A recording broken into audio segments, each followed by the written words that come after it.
තෙල්තිනියේදී මියගිය බෞද්ධ චිකිත්සකවරියගේ මරණයට වගකිව යුතු පෙම්වතා යාපනය ප්‍රදේශයේදී අනියම් බිරිඳ සමග හමු වී තිබෙනවා. ඔවුන් යාපනය ප්‍රදේශයෙන් ඉන්දියාවට පැන යාමට උත්සාහ දරද්දී තමයි පොලිසිය විසින් අත්අඩංගුවට ගෙන තිබෙන්නේ. ඉතින් මෙම මෙහෙයුම පිටුපස සිටින්නේ ඕලුගල මහතා බවට රාවයක් පැතිර යනවා. වලාන දූෂර මර්දන ප්‍රහාරක ඒකකය සහ යාපනීය කොට්ටාස අපරාධ විමර්ශන කාර්යාංශය එක්ව සිදු කළ මෙහෙයුමකින් පසු සැකකරු අද අලුයම අත්අඩංගුවට අරගෙන තිබෙනවා.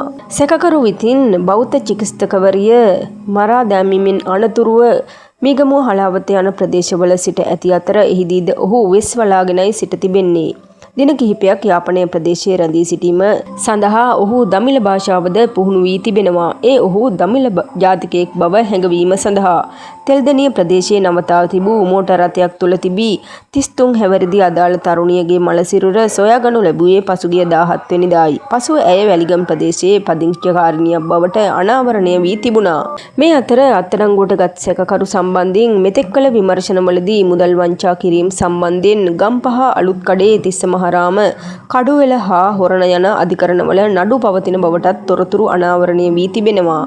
ඊට විවාහ වන බවට පවසා රුපියල් කෝටි 2කට ආසන්න මුදල් වංචා කිරීම සම්බන්ධයෙන්ද නඩු පවතින බවටයි පොලිස් මාධ්‍ය කොට්ටාශය සඳහන් කර තිබෙන්නේ. මීට අමතරව විදේශ රටවලින් වාහන ගෙන්වන බව පවසා සහ විදේශගත කරන බව පවසා මුදල් වංචා කිරීම සම්බන්ධයෙන් සැකකරුට චෝදනා එල්ල වී ඇති බවට පොලිසිය චෝදනා කරනවා. සැකකරු තට්ටය සහිත පුද්ගලයෙක් වන අතර මොහු බොරු කොණ්ඩයක් දමා මෙලෙස කාන්තාවන් සූක්ෂම ලෙස රවටා ඇති බවට තමයි තොරතුරු අනාවරණය වී තිබෙන්නේ.